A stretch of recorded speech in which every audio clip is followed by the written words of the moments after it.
Hey, Pat Rigsby here, and in this episode, I want to talk with you about a specific challenge that we can overcome, and that is being an event-only producer.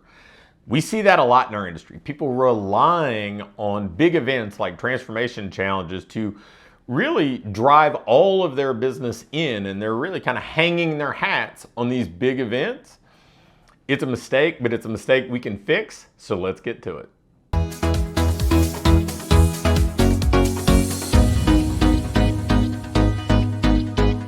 So let's talk about being an event-only producer and really what that means. Well, we've seen this in our industry over the past 5 or so years where people were so reliant on transformation challenges to really be the source of revenue in their business. They would run challenges 4 or 5 times a year, and that would be the only time they were bringing in new clients.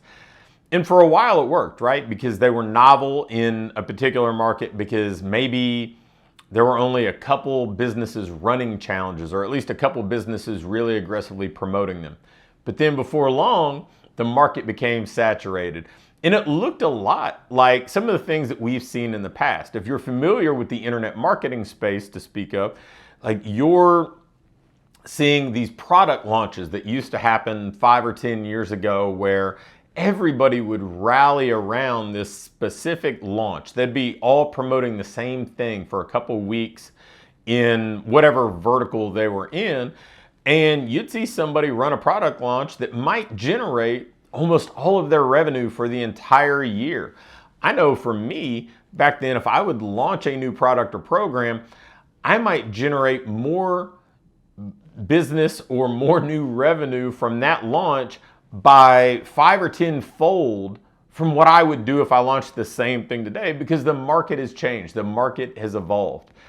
And coming from a baseball background, we would talk about kind of waiting around for the 3-run homer for all of the runs that we needed to win a ball game or something like that, when the reality is we need to go out and push every inning and try to generate some runs. Yeah, we want the 3-run homer. Yeah, we want the bigger launch or the bigger promotion.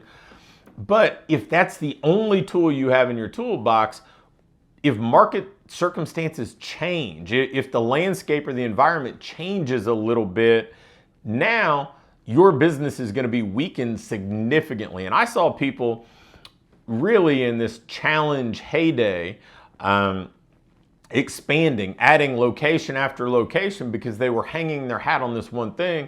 And before you know it, locations are filing bankruptcy. They're going out of business as a whole. People are even leaving the industry.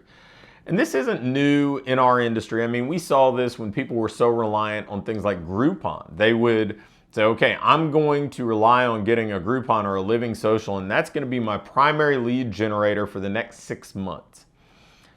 So what's the plan? What can we do to make this still work for us and take advantage of these waves that can really kind of carry us towards the business we want to have, but then have a second and a third and a fourth marketing strategy in place to keep our business moving forward? Well, go ahead and build out a marketing calendar is the first thing that I would tell you. And figure out when you're going to plot in these big hits, or at least things that we hope are big hits, right? Maybe you're going to do 3 or 4 challenges each and every year. Totally fine. And I still think challenges have a really meaningful place in our market, just maybe not what they were 3 or 4 years ago. So plot those in, but then we need to back them up with other things. Maybe the following month you're gonna, you do a challenge in January. The following month you do a big referral campaign because you've got more people into your program. Then the next month, maybe you're pushing, a shorter term, lesser commitment front-end offer. Instead of a 6-week or an 8-week challenge, maybe you're doing a 21-day or a 28-day front-end offer. And then all the while, we're list building, we're audience building, and really gaining more people that we would call leads that we can market to, that we can follow up to. And sure, we're going to put those challenges in front of them, but we're also going to put our evergreen offers in front of them. We're also going to put opportunities to just get on the phone and have a success session in front of them. We're going to keep varied offers in front of them 52 weeks a year so that whenever they're ready, they know that you are available to help them and you haven't made them feel like, hey, these guys are only taking new clients these 4 times a year. I mean, it may seem like common sense to us that the market would understand that, yeah, we want new clients 365 days a year.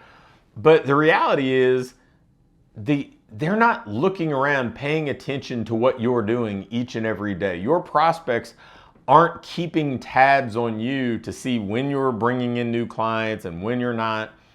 They're just seeing what's put in front of them. So we need to have a plan to consistently market, and we need to really take those in-between periods between the bigger events, the bigger challenges, and plan them and treat them with the same level of diligence that we do the actual challenges.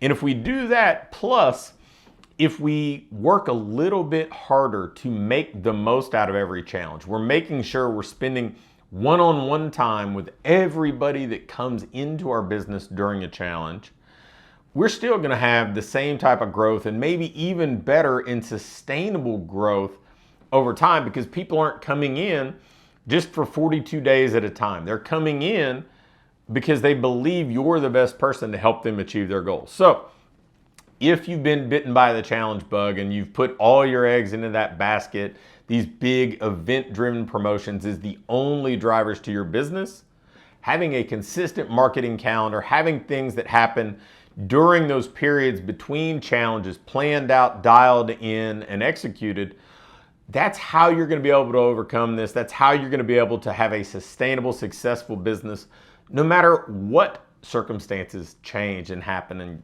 really what obstacles come your way. Thanks for watching. If you click the first link in either the description or the link in the pinned comment, you can get my latest book, The Ideal Business Formula, for free. And if you like this video, hit the thumbs up button for me. If you have any questions or comments or video requests, leave me a comment below and I'll be quick to respond. And lastly, make sure to hit the subscribe button. I'm posting videos weekly now, and if you turn your notification bell on, you'll be sure to get them all.